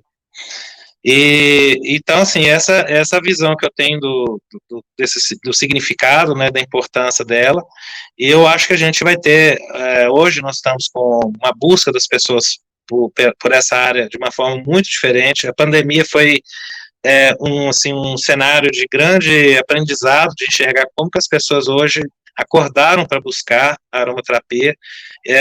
Eu vi até vizinhos aqui no meu prédio, gente que nunca tinha tocado no assunto, nem imaginava, de repente pessoa perguntando para mim no elevador, sabe, querendo conhecer da lavanda, que eu ouvi falar. Então, assim, realmente a coisa, ela está começando a ser mais ouvida, né, eu acho que os próximos 10 anos a gente vai ter, assim, uma mudança muito grande, né. Quando nós tomamos a decisão de criar uma editora, e começar a traduzir livros e livros, né, desse assunto, trazer para o Brasil, além de tentar trazer um conhecimento mais completo, mais sólido, e também trazer um conhecimento até mesmo contraditório, porque a gente não se restringiu a querer trazer só livro francês, e nem se restringiu a trazer só livro com a visão inglesa. Nós estamos trazendo a salada russa dos dois lados. Então, as pessoas têm que ter o bom senso de ler, ouvir um autor falar que não pode tomar óleo essencial e ouvir o outro escrachar de tomar óleo à vontade. Você vai ver as duas coisas na nossa editora. Você tem que aproveitar o que tem de melhor dos dois, com senso crítico, né, e conseguir crescer com isso, porque são duas realidades paralelas que existem hoje. A gente tem países que se toma óleo essencial, se usa das mais diversas formas, tem médico prescrevendo, e tem países que é totalmente contrário, travado, só pode pôr um difusor.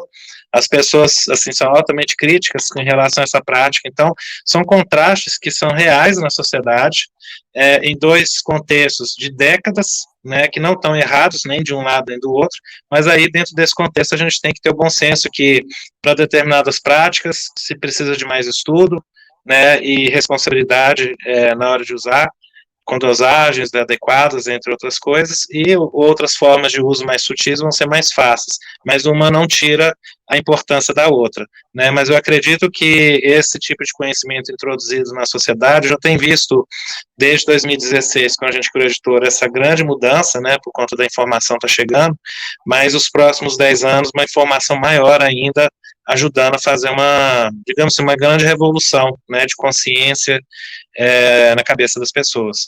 E o livro, eu acho que ele é uma verdadeira, uma arma, né, de grande importância, não só para a mudança da sociedade, mas ele nos permite também fazer com que a gente não caia naquilo que você tinha falado anteriormente, né, a diferença entre o conhecimento e as informações que estão aí por afora circulando, né? A gente tem muita coisa que vai sendo postada na internet de qualquer jeito, muita coisa assim mal interpretada, coisas que, vou dar um exemplo aqui, né? Recentemente a gente sabemos que tem um artigo muito interessante da lavanda em grupos de pessoas aumentar a produção de melatonina, né, principalmente hoje em dia se recomenda até muito usar ela à noite por essa razão. E a melatonina, principalmente agora em tempos de Covid, demonstrou ser um elemento importantíssimo, né, para aumentar nossa capacidade de resistência. Oxidante pulmonar. Produzida até mesmo no pulmão, coisa que nem se sabia direito. E a melatonina, para você ter ideia, os morcegos, que são lotados de vírus, eles têm a produção de melatonina altíssima, são dos animais do reino animal que mais tem melatonina. Então, vem até aquela pergunta, né, quando surgiu o Covid, se veio do morcego, se veio do pangolim, sabe-se lá de onde, mas independente desse contexto, o morcego em si, acredita-se que a resistência dele imunológica para aquele monte de vírus que ele tem naturalmente ali, é por conta da melatonina que ele produz em grande quantidade. Não é à toa que ele fica muito tempo dentro de caverna, de ambiente escuro, né, que é onde ele está produzindo isso. Então, recentemente, por conta desse estudo, que não apontou qual foi a molécula, começaram a divulgar que era por causa do acetato de linalila. Só que não temos trabalhos mostrando que foi o acetato de linalila. Segundo, o acetato de linalila é metabolizado em linalol dentro do corpo, antes de passar pelas fases posteriores de metabolismo. Então, pode ser que seja o linalol. E até conversando com a Adriana, autora do livro A Base da Química, né, ela fez um trabalho muito legal com a laranja, e tentando avaliar também, porque a laranja amarga tem um pouco de linalol, se poderia ser o linalol nesse contexto, e ela não encontrou nenhum efeito na melatonina. Então, surgiu até nesse debate uma dúvida, será que é por conta do isômero, que a lavanda tem um isômero da estrutura da molécula diferente do isômero que tem na laranja, no cítrico? Então, é um próximo estudo que nós vamos ter que ver isso ser feito, talvez ter esses isômeros separados em grupos de pacientes, de pessoas, testar. E a gente ainda nem sabe se é o linalol, né? Pode ser, às vezes, a mistura. Isso que eu ia falar, a sinergia. Pode ser a sinergia. Então, e a gente ainda está, de algum tempo para cá, está se descobrindo uma outra coisa que ainda não se soube explicar muito bem o que é. Né? Aí, quer dizer, a gente pode navegar num pensamento de que é alguma questão vibratória, energética, ir para esse campo, ou tentar deixar a mente aberta para uma nova descoberta, né? Pode ser que seja o combo das moléculas também, que cria uma nova potencialidade, mas nas pesquisas que vêm sendo feitas de expressão genética, né, com determinadas moléculas, que usa-se aquele processo lá de o microarray, né, que é microarranjo molecular. Então, a partir disso, você começa a ver uma molécula que é colocada, vamos supor o linalol, aquela célula ela é colocada para ser feita uma avaliação quais os genes que são ativados para maior expressão ou são inativados, e aí você tem depois uma lista de genes que foram manipulados ali para aquela substância. Quando se pega um óleo essencial de laranja e se pega um óleo essencial de grapefruit, que tem uma composição muito parecida, né, os dois têm alta carga de limoneno, os dois ativam genes totalmente diferentes. Então você fica pensando, bom, era para ser bem parecido, né, porque o limoneno está lá em cima, o resto é tudo muito parecido, são da mesma família, mas enquanto um atua no campo, eu não me lembro exatamente quais são os genes, mas me parece que o grapefruit está na área imunológica, a laranja já vai para outro contexto.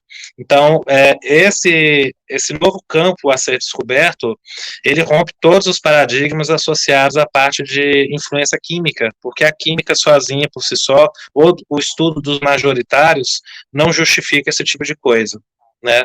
Talvez a química não como a gente vê, como a nossa sociedade, a nossa ciência vê. Exato. Porque se a gente for pensar que os componentes traços, qualquer componente, talvez nem aquele que a gente nem consiga identificar nas cromatografias padrões, pode ter concentrações mínimas, né?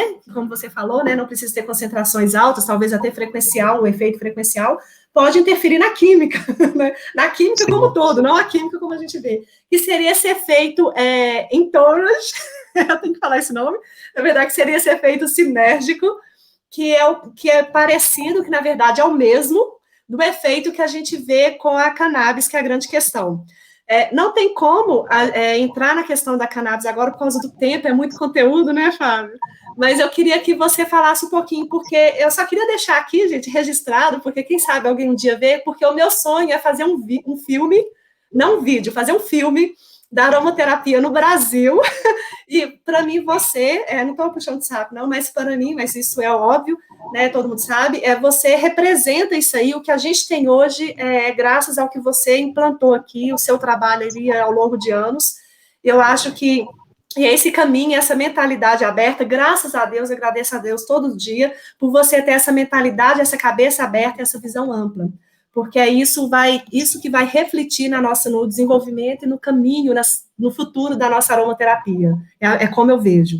Né? Então, a gente vai fazer um filme ainda, se Deus quiser. Né? Então, até viajei aqui. Mas, para a gente poder fechar isso aqui, eu queria realmente fazer 1000 lives com você, Fábio, ou então 1000 cursos. Se tiver todas as oportunidades aí. Eu vou te puxar com a internet melhor. Mas, para a gente fechar aqui, duas questões. Uma é você entrar nessa questão o que você pensa, o caminho aí da própria Lázaro mesmo, que representa que para mim é uma empresa que o objetivo dela casa com o objetivo do crescimento da aromaterapia no Brasil, né, assim, eu de fora eu vejo dessa forma, que você pensa esse papel da questão da editora, esse papel em questão da parte da empresa de alimentos e da própria empresa, né, de cosméticos. Como que está esse desenvolvimento, como é que está isso aqui agora, como é que isso pode crescer, falar esse caminho aí, né, dentro da aromaterapia, e também eu queria que você finalizasse para a gente, né, pode ficar tranquilo aí com o seu tempo, mas falar qual é o seu conselho em relação ao que a gente pode fazer, né, porque você trabalha com nutracêuticos, você trabalha com óleos essenciais, você trabalha com extratos, né, você é um estudioso aí da questão da cannabis, do sistema endocannabinoide. Então, qual que o que você aconselha para a gente nessa época agora? O que a gente deve fazer para a gente melhorar a nossa vida, de forma prática mesmo, sabe, Fábio? Falar assim, aí, o que eu faço? Né? Nutracêutico, fito, é isso? Onde que eu busco? Onde que eu posso buscar isso, esse conhecimento correto? É tanta coisa. Entendeu, né? Minhas perguntas difíceis, né, Fábio? Tá. Obrigada, Fábio. Então, vamos lá. A primeira, né? Bom, a Lázaro, ela foi uma empresa que surgiu muito misturada com a minha vida e com o meu trabalho de dedicação, né? Eu, assim, fui uma criança muito fora dos padrões, porque desde pequeno eu gostava muito de estudar medicina, ciências e coisas do tipo. Passei a minha adolescência lendo livros, aqueles livros de medicina mesmo grossos, né, na escola. enquanto os alunos estavam em outro nível, eu estava lá já, assim, estudando coisa de faculdade. Então, eu fui um pouco fora dos padrões, realmente. Parte, acho que até dessa questão de facilidade de passear por essas áreas todas se deve um pouco a isso. E acabei não podendo fazer faculdade, muitas vezes pergunto qual que é a minha formação, e hoje eu costumo falar que eu sou autodidata por conta disso, né? Eu tive que realmente me dedicar a um dado momento que eu descobri que ia ser pai, eu já estava com 20 anos, e aí, entre fazer a faculdade, eu ter que trabalhar para dar conta, né, daquele momento ali da minha vida, eu realmente tive que optar pelo trabalho. Mas, assim, eu acho que isso teve a sua importância, porque senão a Lázaro não existiria hoje, eu teria talvez feito a faculdade, teria ido para outro caminho, né, e eu passei parte da minha adolescência muito focado na questão da busca como a gente fala, né, até no próprio budismo, no caminho espiritual, né, da busca da autoiluminação, de trabalhar o ego, de todo esse contexto. Então, eu passei, assim, muitos anos da minha vida dedicado a me aprimorar, né, e a trabalhar essa questão de desapego, de todo um contexto. Quando a Lazo surgiu, ela veio de uma maneira um pouco como consequência do meu trabalho, porque eu comecei a montar a empresa para ter óleos essenciais para fornecer aos alunos, nem tinha ideia nenhuma de ter empresa, assim, da forma como veio ocorrendo ao longo dos anos, mas a coisa foi crescendo como consequência do trabalho de ensino, né, e cada vez as pessoas precisando mais de óleo, e eu cada vez mais apaixonado, porque eu poderia ter ficado naquela época lá acomodado em 30 óleos, 40 de repente, que ia ser muito fácil, né, de trabalhar, mas assim, cada planta nova que aparecia, de algum produtor que eu botava, a pessoa, não, tira óleo disso, não sei o quê, ou então eu importava uma planta diferente que eu via lá de fora, e chegava pronto, aí era aquele momento de alegria, de êxtase, né, eu acho que é igual as pessoas vivenciam quando vão na nossa loja, que eu falo que aquilo parece um museu, né, a pessoa chega, tem gente que chega 1h da tarde, a loja está fechando e está indo embora lá quase 6 horas, né? Porque fica a tarde inteira cheirando. Então, isso para mim sempre foi muito, muito forte, né? Essa paixão. E isso foi me movendo ao longo dos anos com relação a esse contexto. Eu sou sagitariano, tenho ascendente em Áries, então eu já tenho assim, esse fogo muito forte de querer. Eu não dou conta, né? Isso eu acho que me move de uma maneira muito, muito intensa a querer ir de uma maneira mais ampla com as coisas, como o Sagitário tem, e o próprio Ares também tem esse lado muito energético, né?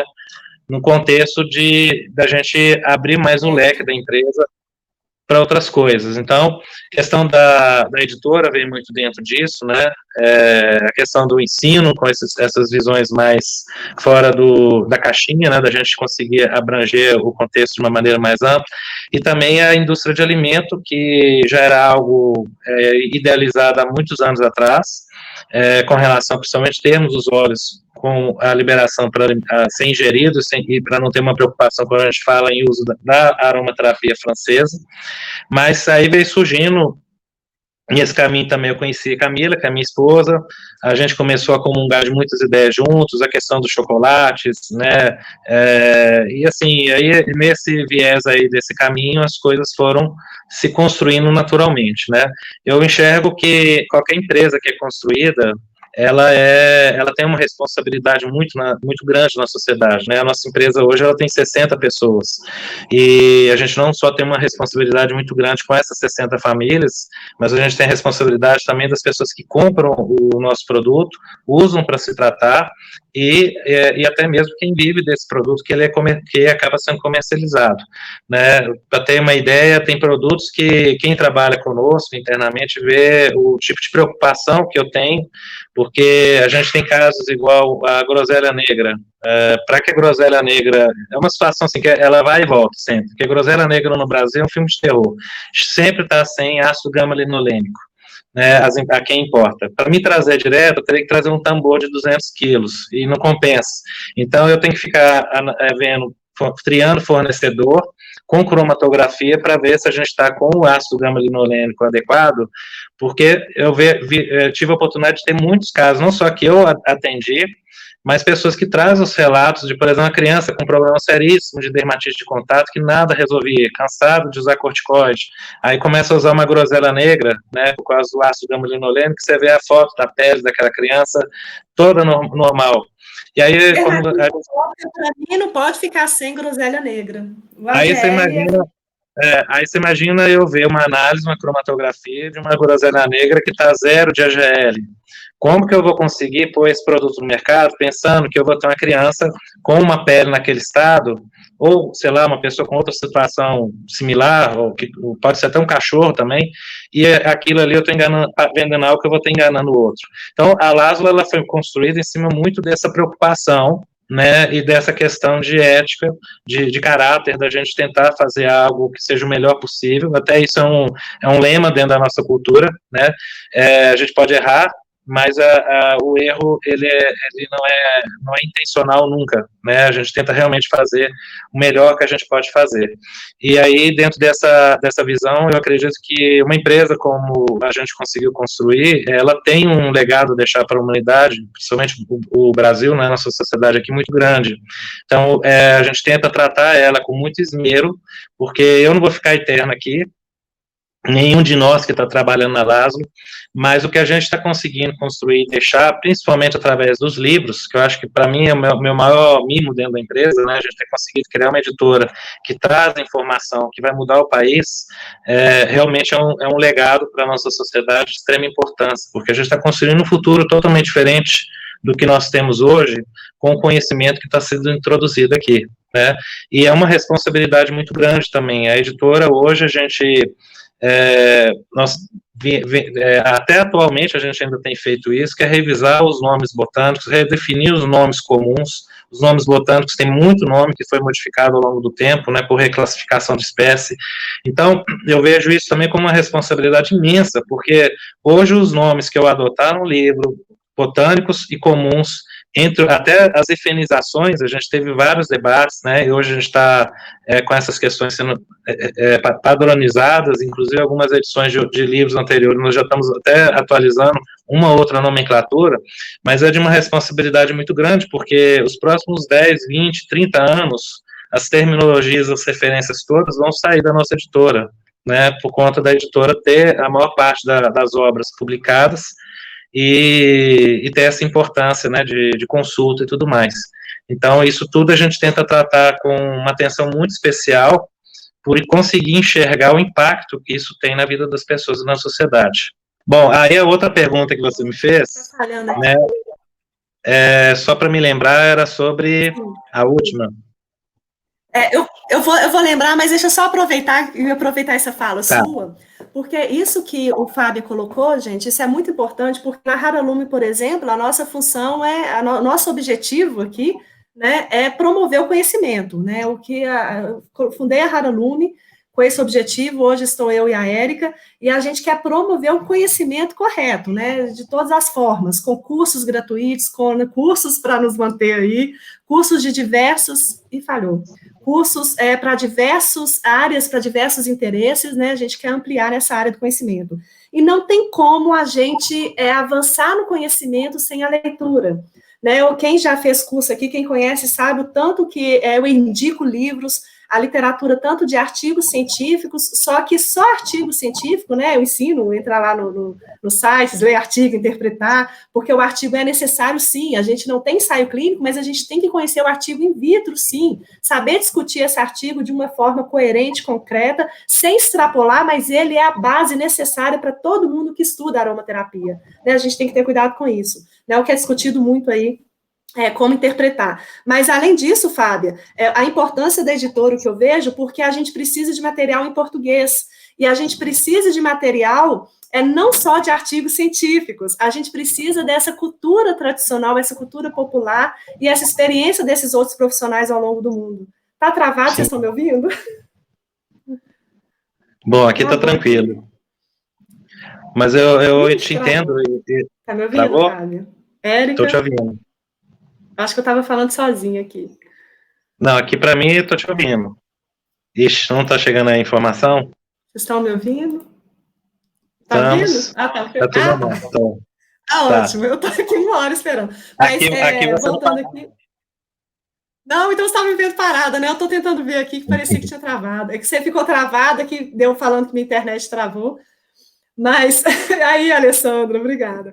Mas é isso, né? A Alessandra, por exemplo, é uma grande amiga minha, já fez curso também. O tanto que eu falo, né? A importância de ler, porque não adianta a gente ir no curso, eu sou contra passar apostilas. A gente está tendo que fazer isso. Quem foi meu aluno lá da faculdade sabe que eu não gosto disso. Porque a gente precisa ler em livros, né? Não é, você não vai estudar, o estudo não é baseado em apostilas. Né? A gente pode ter a referência ali da aula, o professor nos dá a referência, mas aquele professor é aquele que nos guia aonde a gente vai estudar, onde a gente vai se aprofundar. Né? E essa quantidade, esses livros que você lança aí, eu não consigo acompanhar. Então, assim, deu essa abertura maior, né? Fez com que a gente tivesse mais acesso a esse conhecimento que a gente não tinha. Né? Então, acho que é essa grande importância e esse papel aí seu da sua editora, né? Do a conhecimento estar aí editora, disponível. sim. A editora, além da parte, a gente teve, ela, quer dizer, é uma editora focada a livros de saúde, né, de conhecimento, principalmente com esse enfoque, mas a gente está tentando trabalhar determinados campos, né, onde nós temos percebido uma necessidade de informação nesse momento, que inclusive vai ter uma importância muito grande para a sociedade, né. Então nós começamos com os livros de aromaterapia.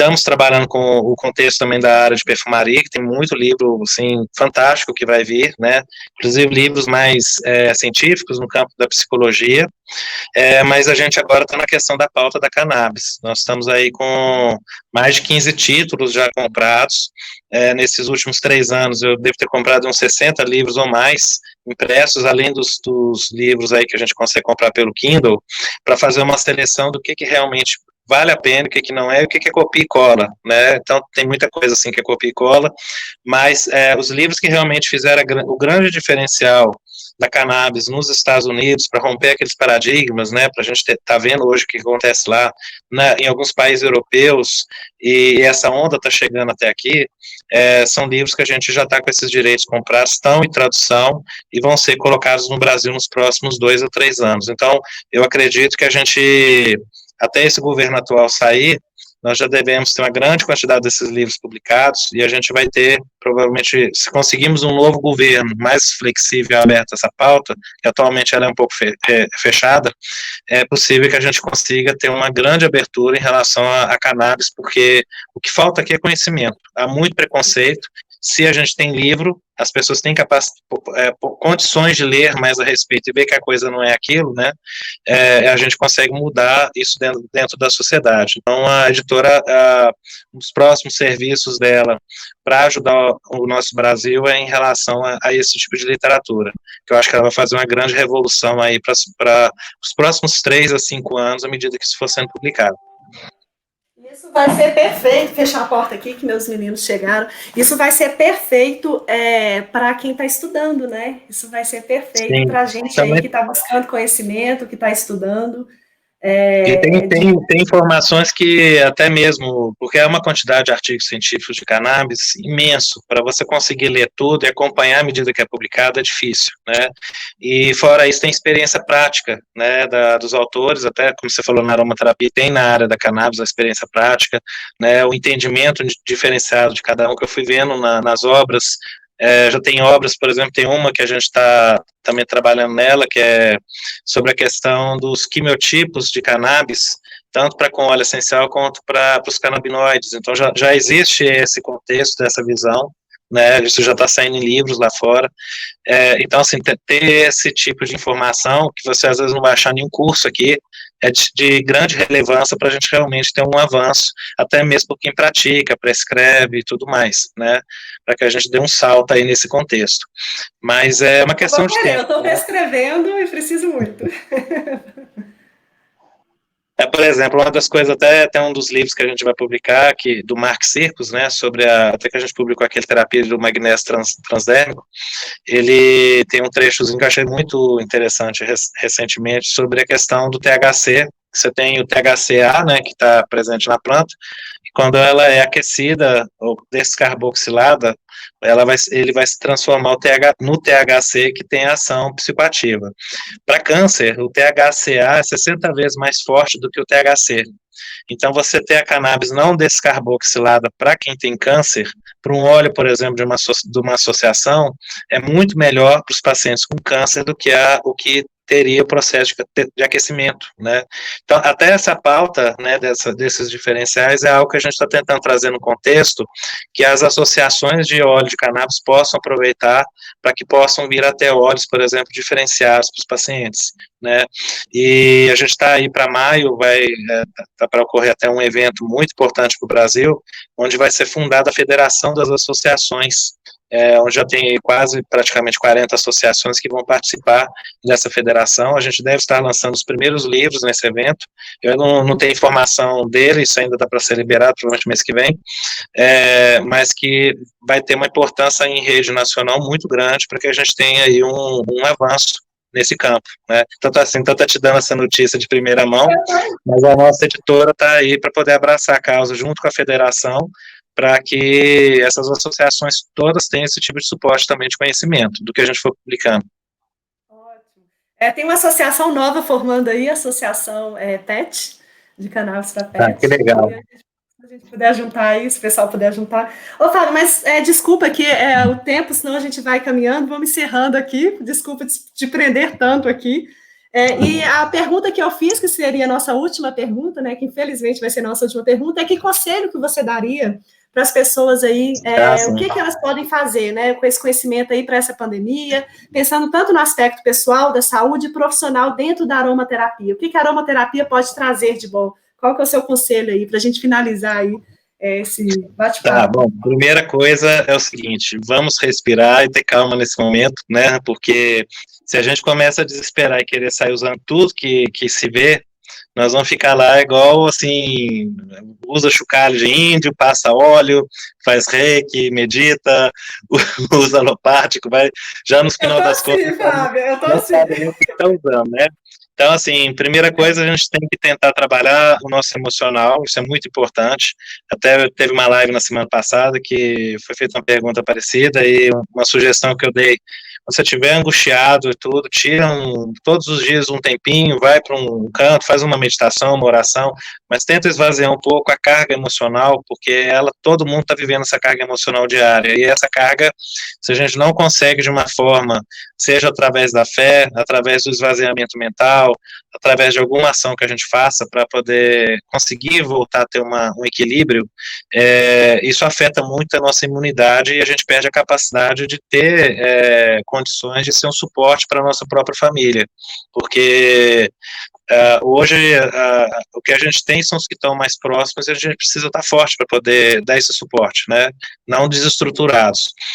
O segundo ponto é lembrar sempre, né, a grande briga lá atrás que nós falamos, do Pasteur com Bechamps, que o terreno é tudo, né, e que se você esquece o terreno, que é o seu corpo, o seu templo, de cuidar dos tijolos como ele foi construído, esses tijolos vão começar a ser derrubados.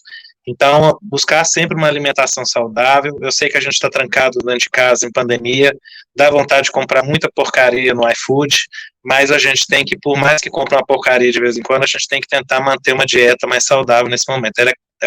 Ter um foco com uma alimentação saudável é extremamente crucial se a gente está pensando em conseguir ter um organismo que resista bem a uma infecção de Covid e não vá para o hospital para ser entubado. Quanto mais coisas erradas se comer, mais tijolo desorganizado vai ter lá dentro, mais fácil da infecção entrar e fazer estrago, né? Então esse é um outro ponto.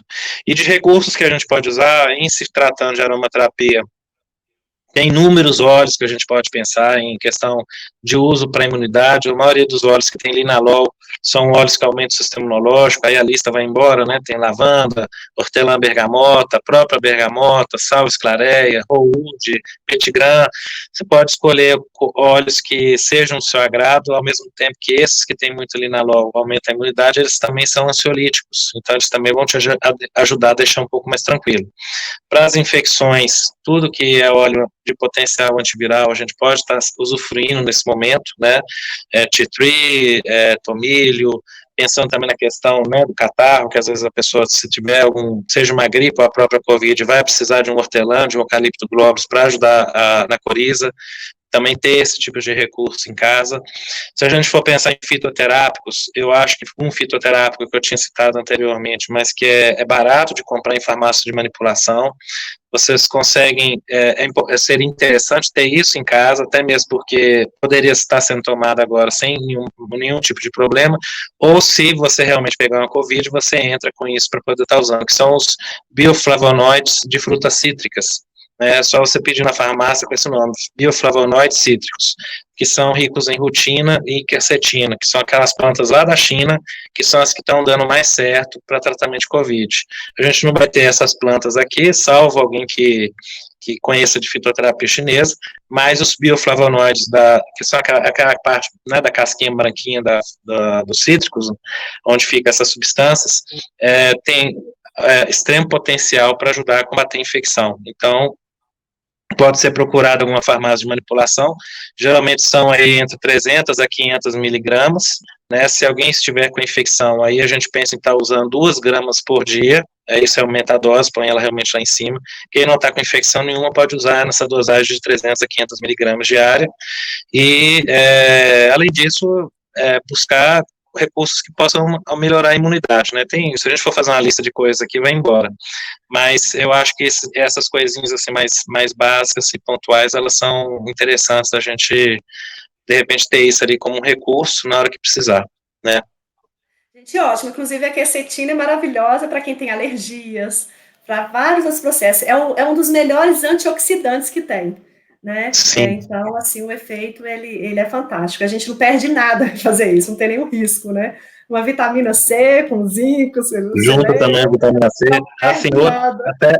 até contar o caso da vitamina D também, a vitamina D é outra não coisa. pode ficar sem, que é um Não pode hormônio, na ficar verdade, sem. né, hormônio D, não Sim. vitamina D, a vitamina D, na verdade, é um hormônio. Até uma observação que a gente está, quando a pandemia estourou, uma das coisas que nós fizemos na nossa empresa foi dar vitamina D para todos os funcionários. Então, de 3 em 3 meses, a gente passa a listinha para todo mundo, eles fazem, alguns pedem para os parentes, e a empresa banca e dá esses frasquinhos para todos eles.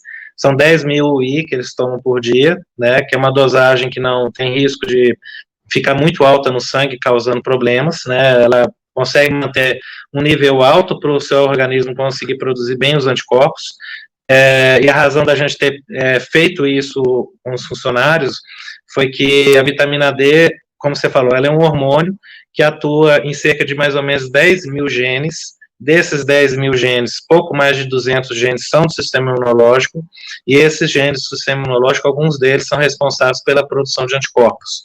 Então, quando a pandemia foi avançando, alguns pesquisadores, né, médicos lá de Turim, e hoje tem surgido de outros países, inclusive no Brasil está uma pesquisa em andamento com a vitamina D, foi demonstrado que todos os pacientes entubados que faleceram, vieram ao óbito ou em estado muito grave, tinham níveis baixíssimos de vitamina D. As pessoas que têm níveis bem altos, elas têm pouquíssimos sintomas ou não têm sintoma nenhum.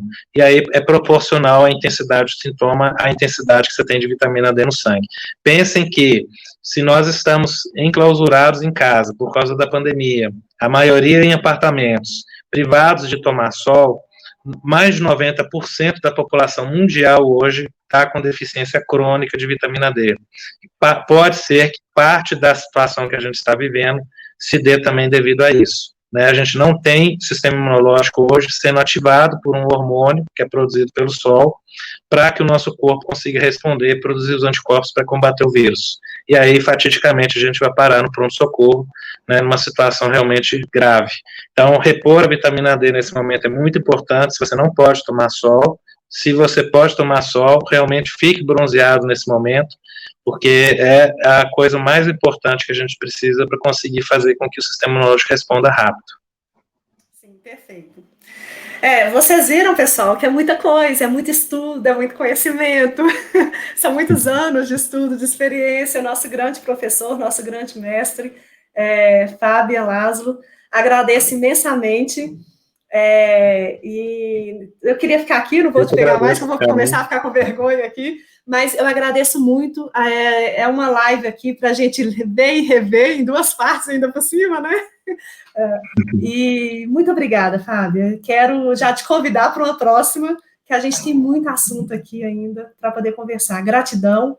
Pessoal, quero avisar aqui, dia 29 e 30 de março, Fábio, você está convidado também para poder ir lá dar os toques lá, né, meu grande professor. Dia 29 e 30 de março, nós teremos a nossa Masterclass, né, que será gratuita, online, que, na verdade, Fábia, vai ser uma introdução à aromaterapia. Vão ser 2 dias, 29 e 30 de março, 2 dias seguidos, onde eu vou falar o que é aromaterapia, né, quais são os caminhos para se estudar a aromaterapia, seriam os primeiros passos, né, para quem está começando, para quem quer conhecer um pouco mais, para poder aprofundar, né, vocês viram que é muita coisa para estudar. Então, eu convido vocês, e mais uma vez, Fábio, muito obrigada, e vamos juntos. Eu que agradeço, estamos aí juntos. Um abraço.